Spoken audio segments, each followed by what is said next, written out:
Air Force on a snowy Thursday here in Colorado Springs drops a 4-set decision to Utah State. The Falcons, though, gave the Aggies a real run for their money, specifically in set number 1 where they made a huge comeback. George Egan, Jason Carter. George, overall, obviously the score not what the Falcons wanted, but it was good to see them be able to rebound when they found themselves down. I mean, it was just they played like a different team there. I don't know if it was a different combination of players. It was a little bit, but they played with a lot of heart. They did very well. Grace hit for 70%, and then Ella Shore blocking, hitting. The only downfall was maybe a little bit of her passing, but they were able to protect that a little bit. But for overall, the team performed very well, even though it was a loss.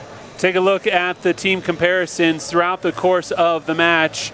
And you'd mentioned it earlier, Utah State defensively had come in playing really, really hot, not allowing teams to hit their season average. The Falcons hit over theirs. Yes, the Falcons hit for like 12% throughout the year. They hit for 20% here.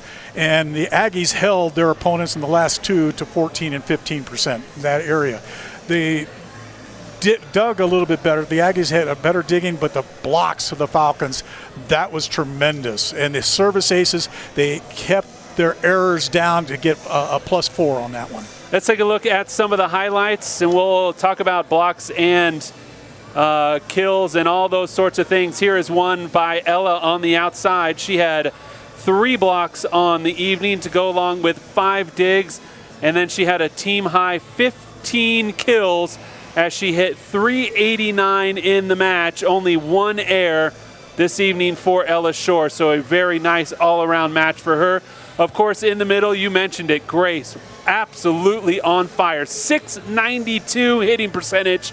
She had 9 kills, 0 errors, as well as 5 blocks, as Air Force had a season-high 13 blocks as a team.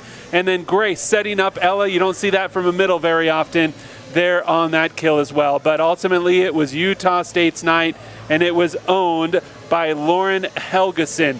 19 kills, a match-high number, just 3 errors. She hit 391 to go along with a couple of digs as the Aggies are able to pull off this 4-set victory as they improve on the season to 12-11, 9-4 in Mountain West play.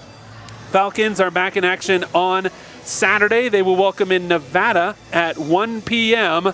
Another afternoon start here inside the East Gymnasium. That's going to do it for us, for the entire Falcon Vision crew. My partner George Egan, I'm Jason Carter. Thank you so much for hanging out with us this evening. Air Force drops a tough one in 4. They're back in action on Saturday. We'll see you then.